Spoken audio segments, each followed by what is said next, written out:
Afternoon guys, कैसे हैं आप सब। Welcome back. तो आप देख रहे हो मुझे तैयार। तो मैं अभी एक्चुअली विवेक के साथ किसी के घर पे जा रही हूँ। एक छोटा सा फंक्शन है जिसे कहते हैं बेबी शावर। मतलब 7th मंथ पे होता है ना, जब कोई प्रेग्नेंट होता है, फंक्शन होता है जिसे कहते हैं बेबी शावर। तो बस वहाँ पे आज हमें जाना है, तो बस वहीं पे मैं जा रही हूँ। फिर आपको आने के बाद मिलूंगी। सुबह से बस कुछ ना कुछ काम जैसे होता है, हम लेडीज का काम ही काम चलता है, कभी हमें टाइम तो मिलता नहीं। और ये तो मैं आपको दिखा ही चुकी हूँ। ये वाली सूट और ये वाली चुन्नी मुझे पहन के इतनी अच्छी लगी थी ना कि मैंने वही सेम इस तरह से मैं तैयार हुई हूँ जैसे मैं उस दिन तैयार हुई थी शूट के लिए। तो मीशो का है ये भी मीशो का है, ये भी मीशो का है, ये भी मीशो का है और ये भी मीशो का है। सब कुछ मैंने मीशो का पहना हुआ है।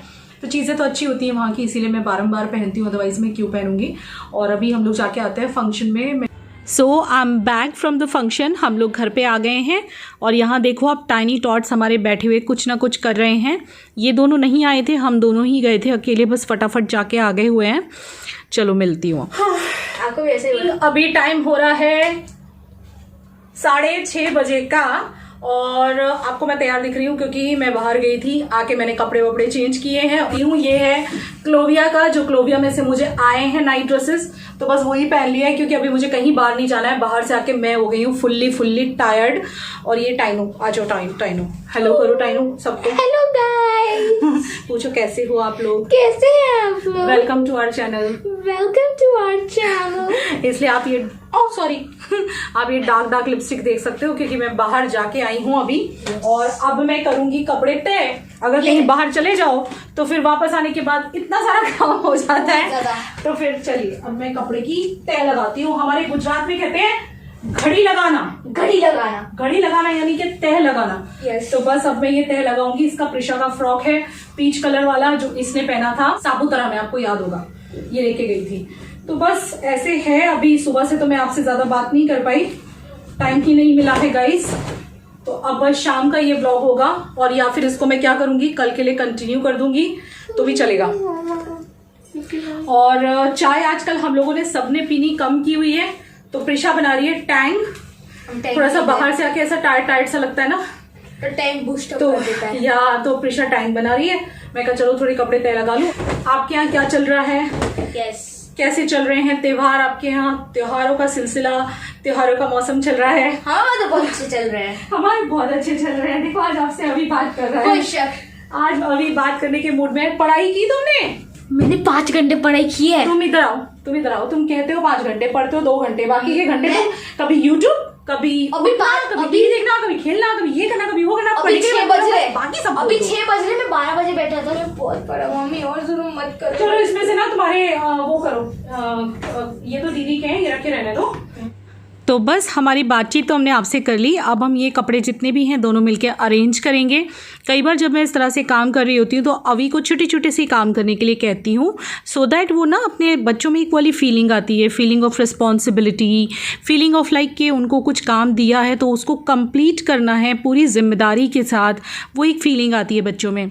और मैंने आपको कल के व्लॉग में बताया था ना कि मायके जाने के बारे में हम सोच रहे हैं, तो इसके साथ साथ हम और भी कुछ सोच रहे हैं। अब हम पड़ गए हैं उलझन में क्योंकि मम्मी जो है ना वो मना कर रही है आने के लिए। मतलब ऐसे मना नहीं कर रही, उन्हें डर लग रहा है थोड़ा। वहाँ का सिनेरियो जो चल रहा है वहाँ थोड़ा सा ज़्यादा है अभी। यहाँ पे इतने केसेस कुछ नहीं है, यहाँ पे काफ़ी सेफ़ हो चुका है हमारा इधर का एरिया, लेकिन वहाँ भी है तो उनको थोड़ा सा डर लग रहा है। मैं सारी बात आपको कैमरे के सामने बताऊंगी, लेकिन हम लोग उलझन में फंस गए हैं क्योंकि हमें जाना तो है, मतलब 2 जगह जाना है। एक तो मम्मी के पास तो जाना ही जाना है और एक जगह जाना है। तो वो जो एक जगह जाना है ना, उसमें हम ऑप्शन में काफ़ी कंफ्यूज हो रहे हैं।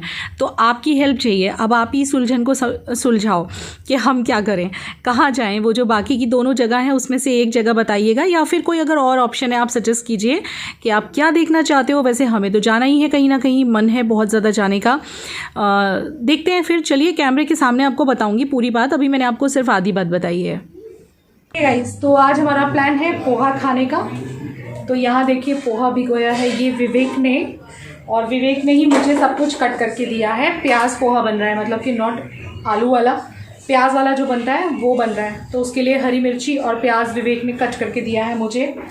और इसमें मैं डालूंगी ये ऊपर से फ्राई करके थोड़े से मूंगफली दाने हैं, ज़्यादा है नहीं, ख़त्म हो गए यार। लेके आनी है बहुत सारी चीज़ें, मुझे मार्केट भी जाना है लेकिन मुझे कोई टाइम नहीं मिल रहा। निकाल देती हूँ। कभी कभी ना मैं टीचर टाइप लगती हूँ लगा के, तो ये इतने से हैं। तो वैसे तो प्याज पोहा मैंने आपके साथ बहुत बार शेयर किया हुआ है, लेकिन लास्ट टाइम जब मैंने शेयर नहीं किया था तब मुझे किसी ने बोला था कि दीदी आप जब बना ही रहे थे तो शेयर ही कर देते हमारे साथ, तो आज मैं शेयर कर देती हूँ। तो देखिए ये जो पोहा होता है ना, इसको इंग्लिश में क्या कहते हैं विवेक? इसे पोहे को इंग्लिश में क्या कहते हैं? हाँ विवेक? हाँ फ्लैटेड राइस के ऐसे कुछ कहते हैं।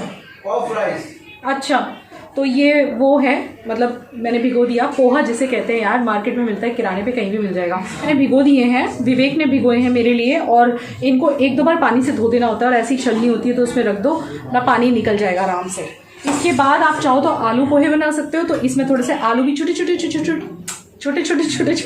पीसेस कट करने होते हैं आलू के, और प्याज तो आप चाहे छोटा काट लो या बड़ा, लेकिन हाँ जब प्याज पोहा बनता है यानी कि कांदा पोहा, कांदा कहते हैं महाराष्ट्र में और गुजराती में प्याज को, तब प्याज पोहे में स्पेशली ऐसे बड़े बड़े प्याज पड़ते हैं, ऐसे बड़े बड़े। और जब आप आलू वाला पोहा बनाते हो तो आप चॉपर में कर सकते हो, और हरी मिर्च खूब सारी पड़ती है, कड़ी पत्ता पड़ता है, मैं देखती हूँ अभी फ्रिज में है या नहीं।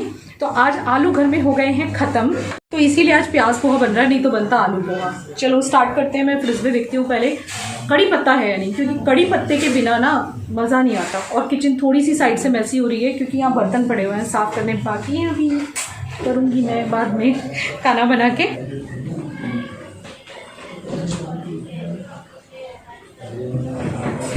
ही नहीं क्या? कड़ी पत्ता है ही नहीं, पुदीना धनिया रखा है यार, कड़ी पत्ता नहीं है।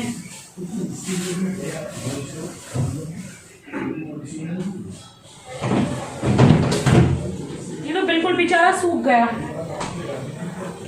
पूरा ड्राई हो चुका है गाइस, एकदम सूख गया। इसका कैसे करूँ? ये देखिए, अरे ये तो हरी मिर्ची निकल आई, ओह माय गॉड। हाँ ये तो सूख चुका, सूखे को डाल दो, चलो सूखे को डाल देते हैं। तो चलिए गाइस शुरू करते हैं पोहा बनाना। ये है ओनियन पोहा, जो कि आप इंस्टेंटली मॉर्निंग में, इवनिंग स्नैक में कभी भी बना सकते हो। तो मैंने कढ़ाई ले ली है, तेल डाल दिया, पोहा भिगो दिया, वो आपने देख ही लिया है। अब इसके अंदर तड़का किसका लगेगा? हींग और राई का लगेगा, इसमें ज़ीरा नहीं पड़ता है, चाहो तो थोड़ा डाल लो, नहीं पड़ता है। लेकिन सबसे पहले मैं जो मूंगफली दाने थोड़े से हैं ना कच्चे, उनको मैं फ्राई करके अलग निकालूंगी, क्योंकि मैं बाद में जब सर्व करूँगी ना, तब सर्व करते टाइम ये मैं ऊपर से डालूंगी, तो कुरकुरे से ना बड़े अच्छे लगते हैं। वैसे घर में कम है, ज़्यादा हो तो आप थोड़े से ज़्यादा फ्राई कर लो। वैसे ये हाई इन कोलेस्ट्रॉल है, इसलिए मैं तो खाती नहीं हूँ। विवेक भी कभी कभार बस पोहे में ही खाते हैं, बाकी वो बिल्कुल भी प्रेफर नहीं करते ऐसे मूंगफली दाना खाना। लेकिन हाँ पीनट बटर खाया जा सकता है, पीनट बटर अच्छा होता है। आजकल ना मैं एक पीनट बटर खा रही हूँ, अगर आप लोग चाहो तो मुझे कमेंट करना, मैं आपको बताऊँगी मैं कौन सा पीनट बटर खा रही हूँ। आजकल थोड़ी हेल्थ कॉन्शियस हो गई हूँ मैं कुछ दिनों से, और होना भी चाहिए क्योंकि मुझे बहुत इश्यूज़ आ रहे थे। वैसे मेरा कान अब बेटर है, कान में इशू हुआ था ना, कल के व्लॉग में बताया था, बेटर है अब। तो यहाँ पे देखिए सीख गए हैं, ब्राउन होने लगे, तो इनको निकाल देंगे अलग कटोरी में ताकि ठंडे हो जाएँ। जैसे ही ठंडे हो जाएंगे तो ये कुरकुरे भी हो जाएंगे। इसी तेल में हम तड़का लगाएंगे। तड़के के लिए क्या करना है? राई और हींग डालना है, और अगर कड़ी पत्ता घर में है तो सबसे पहले कड़ी पत्ता डालना है। मेरे यहाँ पे कड़ी पत्ता है नहीं, मैंने चेक किया, सूखा सा है, वो मैं डाल दूँगी। बाकी अगर हो तो 4-5-6 पत्तियाँ कड़ी पत्ते की ज़रूर डालें, और बस इसको हरी मिर्ची को, प्याज को, और जो सूखा हुआ कड़ी पत्ता मेरे यहाँ था उसको मैंने सब चीज़ों को एक साथ डाल दिया है।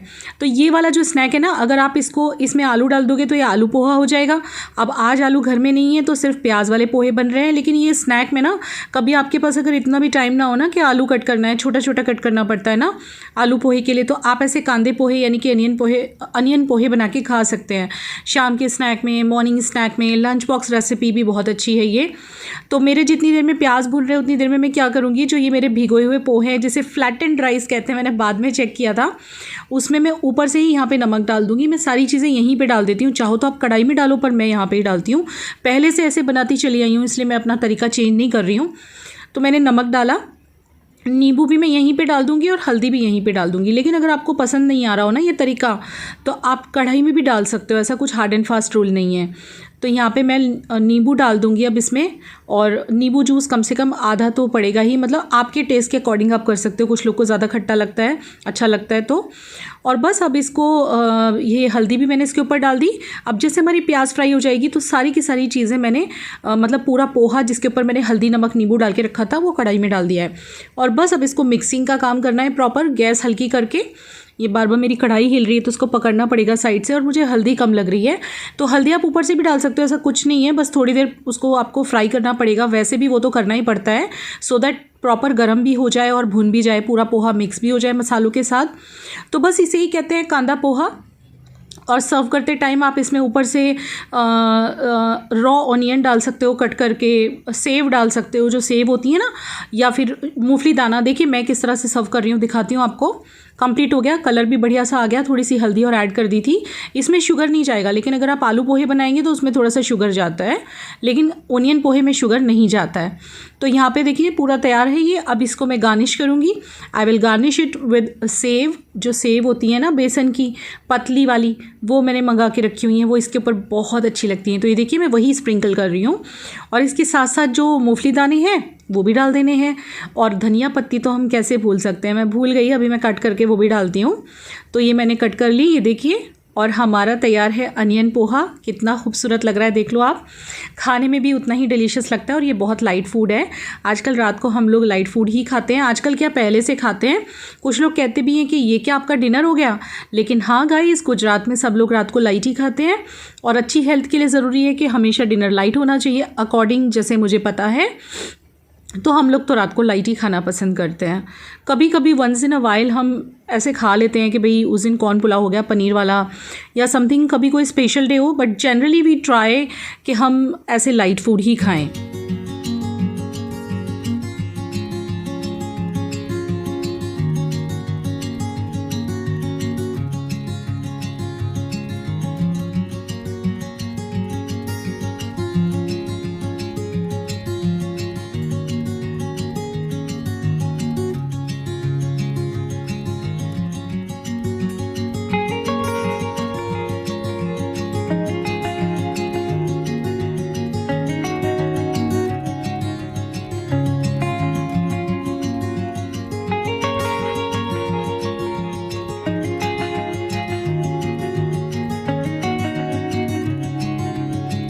तो हमारा जो कांदा पोहा था, डांस मत कर, दिखा दूंगी मैं, डांस कर रहा है कब से।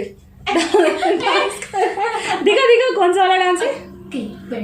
अच्छा प्रिशा वो गाना गाना, इसका वाला गाना ये डांस नहीं guys, no guys, no guys. अच्छा ठीक है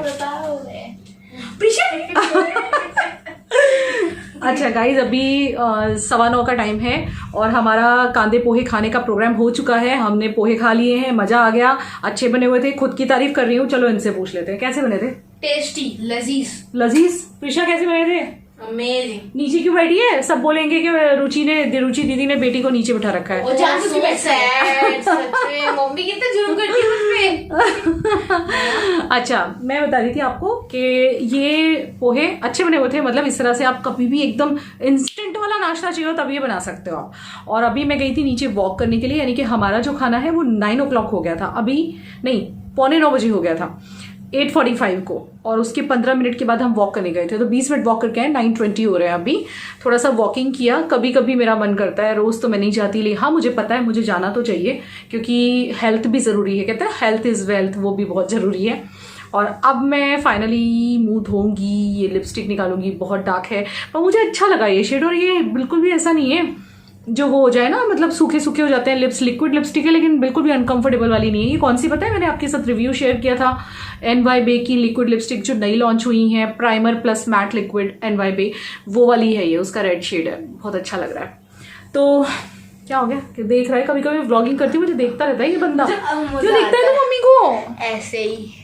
को देखता है बाबू ऐसे ही आप क्यूट लगती हो। किसी से रह गया बाबू, किसी से रह गया। अच्छा तो बस आपको अपडेट में तो कुछ नहीं देना है, यही कि शायद हम अभी कहीं जा सकते हैं। अभी हमारा फिक्स नहीं है, या तो मम्मी के पास एक्चुअली बहुत मन है जाने का, बहुत मन है, पर मन नहीं, अब तो मतलब लिमिट बाहर हो गया, इतना मन कर रहा है। अब ऐसा मन कर रहा है कि डायरेक्ट उधर गाड़ी लेके डायरेक्ट पहुंच ही जाओ, मतलब। हाँ, अब ना मतलब हम लोगों की ना सच्ची बोले ना गाइस, अब हमारी जान निकल रही है। अब हमारा दिल कर रहा है कि हम बस चले जाएं यहाँ से, बस मम्मा के पास। नंबर प्लेट आने का राह देख रहे हैं और फिर हम जाने वाले हैं, जा सकते हैं दिसंबर में। तो मम्मी की ना बहुत याद आ रही है, रोज वीडियो कॉलिंग पे बात हो रही है, सब कुछ हो रहा है, लेकिन फिर भी बहुत टाइम हो गया मिले हुए। आप देख लो, अप्रोक्सीमेट क्या 1 साल ही हो गया। मैं गई थी नवंबर की, कौन सी डेट को गए थे हम? नवंबर की 2 को कि 3 को पहुंचे थे? नहीं, हम पहुंचे थे 2 नानी के घर में। तो हम 6 को पहुंचे थे, 5 को नानी के घर पे। हाँ, तो 1 साल होने वाला है मम्मी को मिले हुए, तो बहुत बहुत दिल कर रहा है। लेकिन अब मम्मी जो है वो ना बोले चली जा रही हैं, पर मुझे जाना है मायके। मैं तो मायके जाके रहूंगी, मेरा बहुत मन कर रहा है। मैंने आज मम्मी को भी बोल दिया, मैंने भी बोल दिया, विवेक ने भी बोल दिया, हम कभी भी आपको सरप्राइज दे देंगे, आपको पता नहीं चलेगा, अचानक से टिंग टोंग करेंगे घर पे आके। तो मम्मी कह रही थी ऐसा मत करना। एक्चुअली मम्मी को ना दूसरा कोई प्रॉब्लम नहीं है, मम्मी को डर लग रहा है कि वहाँ केसेस काफी हैं, यहाँ के कंपैरिजन में वहाँ ज्यादा है। तो मम्मी को डर लग रहा है कि कोई प्रॉब्लम मेरे बच्चों को नहीं होनी चाहिए। यार माँ है, वो सोचेगी, मैं भी समझ सकती हूँ, मेरे भी बच्चे हैं, आपके भी बच्चे होंगे, तो बस वो केयर कर रही हैं। और तो वो बोलती है बेटा तुम्हारा ही घर है ये, मतलब मुझे तो अच्छा ही लगेगा बच्चे आ जाएंगे तो। मम्मी भी बहुत मिस कर रही हैं हम सबको, पापा भी बहुत मिस कर रहे हैं, लेकिन थोड़ा सा सेफ्टी फैक्टर को देखते हुए वो ना बोल रही हैं। लेकिन हमारा मन नहीं मान रहा है। हम लोग पिछले, मैं बोलूँ ना, जब से लॉकडाउन ओपन हुआ है कि मतलब परमिशन मिली है जाने की, तब से मैं पीछे पड़ी हूँ मम्मी के। लेकिन मम्मी जो है वो ना ही बोले जा रही है कि नहीं बेटा, आप लोगों में से किसी को कुछ हुआ तो हम क्या करेंगे, कितनी प्रॉब्लम हो जाएगी, और तुम सब सही रहो, चाहे वहीं रहो लेकिन सही रहो। लेकिन अब मुझसे नहीं कंट्रोल हो रहा है। आजकल ऑलमोस्ट एवरी डे ये फोन पे रो लेती है, अपनी नानी से बात करके रोज रो लेती है, और मेरे भी आंख में से कभी भी आंसू निकल जाते हैं। और मेरा ना, जब मैं सोने के लिए लेटती हूँ ना, तो कई बार मैं रोती हूँ कई बार रोना आ जाता है मम्मी पापा को याद करके, बहुत याद आती है पेरेंट्स की यार। तो जिनके भी पेरेंट्स साथ में रहते हैं, यू गाइज आर लकी कि आपके पेरेंट्स आपके साथ में रहते हैं, और बहुत लकी हो, सच में बहुत लकी हो आप लोग कि आपके पेरेंट्स साथ में रहते हैं। मुझे दुख क्या होता है, मैं बहुत ही ज्यादा दूर हूँ, मतलब थोड़ा सा भी ऐसे होती ना, जैसे दिल्ली है, दिल्ली से मेरठ बहुत पास है, या सपोज चंडीगढ़ तक भी होती मैं, या लाइक ऐसा कि मतलब 300-400 किलोमीटर, तो भी मैं चली जाती अपनी कार लेके। लेकिन मैं कुछ ज्यादा ही दूर हूँ, 1100 किलोमीटर तो यहाँ से दिल्ली है, उसके बाद फिर मेरठ है 60 किलोमीटर, तो काफी दूर हो जाती हूँ। तो देखते हैं, चलो अब मेरा मन नहीं मान रहा है, अब मैं कभी भी भाग जाऊंगी। और विवेक बोल रहे हैं कि वहां चलते हैं, मम्मी मना कर रही है तो गोवा चलते हैं अपनी गाड़ी से, या फिर क्योंकि गोवा में मैं आपको बता दूं कोई खर्चा नहीं होने वाला है। नहीं तो आप लोग गलत समझ सकते हो, आप लोग ऐसे सोच सकते हो कि दीदी के पास बड़े पैसे बिखर रहे हैं कि कार ले ली और रेनोवेशन करा दी घर में, फिर भी घूमने जा रहे हैं, वो भी गोवा जैसी जगह। एक्चुअली वहां पे मेरी मेंबरशिप है गाइस, जो कि मैं अब से 3-4 साल पहले ले चुकी हूँ, और जिस वजह से मुझे फ्री स्टे मिलता है। तो इस साल का फ्री स्टे हमारा बाकी है, तो वो मुझे बोल रहे हैं या तो वहां चलते हैं या फिर जयपुर चलते हैं, क्योंकि जयपुर में जो हमारी मतलब जहाँ पे हम रुकेंगे, मतलब जिसकी हमारी मेंबरशिप है, उनकी वहाँ एक हवेली टाइप है, जिसमें मैं गई थी 2018 के व्लॉग, अगर किसी ने देखे हो तो वहां भी जाने का मन कर रहा है। एक मन कर रहा है गोवा जाने का, लेकिन सबसे ज्यादा मन कर रहा है कहाँ, मम्मी के पास जाने का। तो देखते हैं आप कहाँ जाते हैं, कहीं ना कहीं तो जरूर जाएंगे, या तो मायके तो जाने का पूरा मूड है, मतलब हम गोवा जाएं ना जाएं, जयपुर जाएं ना जाएं, पर मायके तो जाने वाले हैं। मेरे मायके मतलब मेरे मम्मी के यहाँ तो हम जाएंगे ही जाएंगे, तो देखा जाएगा। चलो देखते हैं क्या होता है। आपकी वोटिंग क्या है कि हमें क्या करना चाहिए? मतलब मम्मी के यहाँ तो जाना ही है, वो तो फिक्स है। आप ऐसे मत सोचना कि या तो गोवा या तो जयपुर या तो मम्मी के पास, नहीं नहीं नहीं नहीं, मम्मी के पास तो कंफर्म है, चाहे हम अब जाए दिवाली के आसपास या हम जाए दिसंबर में, जाने वाले ही हैं। आप हमें बताइए, हम गोवा जाएं या जयपुर जाएं, कौन सी जगह जाएं? कितने सब्सक्राइबर्स हैं मेरे गोवा के, कितने सब्सक्राइबर्स हैं मेरे जयपुर के? कौन चाहता है कि मैं जयपुर आऊं या गोवा आऊं? या आप ही लोग वैसे भी सजेशन देना कि कहाँ जाना चाहिए। वैसे मैं तो विवेक को अभी मना ही कर रही हूँ कि अभी कहीं नहीं जाना, बहुत घूम लिए अभी घर में बैठने में ही भलाई है। लेकिन वो कह रहे थे सेफ्टी के साथ जाएंगे तो क्या है, और वैसे भी जहाँ हमारे वो रिजॉर्ट्स वगैरह जहाँ हम रुकते हैं ना, वो लोग बहुत प्रिकॉशन लेते हैं, बहुत प्रिकॉशन लेते हैं। तो ऐसे कोई टेंशन वाली बात तो नहीं है, लेकिन चलो देखते हैं। मम्मी का या तो दिसंबर में होगा या नवंबर में होगा, मतलब दिवाली के आसपास होगा, लेकिन मम्मी का तो जरूर जाना है और बाकी वो पक्का है। बाकी देखा जाएगा। यस। तो मायके तो मैं जाने वाली हूँ, चाहे कुछ हो जाए चाहे कुछ हो जाए, सारे रस्से तुड़ा के भागूंगी मैं अब। चलिए गाइस, इसी बात के साथ इस व्लॉग को एंड करते हैं। लंबा होता चला जा रहा है, बातों पे बातें, बातों पे बातें, मतलब हमारी बातें कभी खत्म नहीं होती ना। यस, हमारी कभी नहीं खत्म हो सकती, आपके साथ बातें कभी खत्म नहीं होती। मन ही नहीं करता कैमरा बंद करने का, इसलिए ज्यादा पट पट पट पट पट पट पट पट कर जाती हूँ। और फिर कुछ लोग कहते हैं दीदी आप बड़ा चिट चाट करते हो। यार सॉरी यार, अगर प्यार करते हो चला लेना। चलिए guys, good night, sweet dreams, मिलते हैं नेक्स्ट व्लॉग में। तब तक खुश रहिए, मुस्कुराते रहिए और बस अपना अपना ध्यान रखिए, है ना। और सब अपने अपने मायके जाने की तैयारी करिए, क्योंकि जब हम कुछ सोचते हैं तो ही हम पूरा कर पाते हैं, सोचेंगे नहीं तो पूरा कैसे करेंगे। तो सोचना जरूरी है। क्या बोलता है अभी? Yes, we should be. Love you, good night, शुभ रात्रि, good night, bye bye. Bye.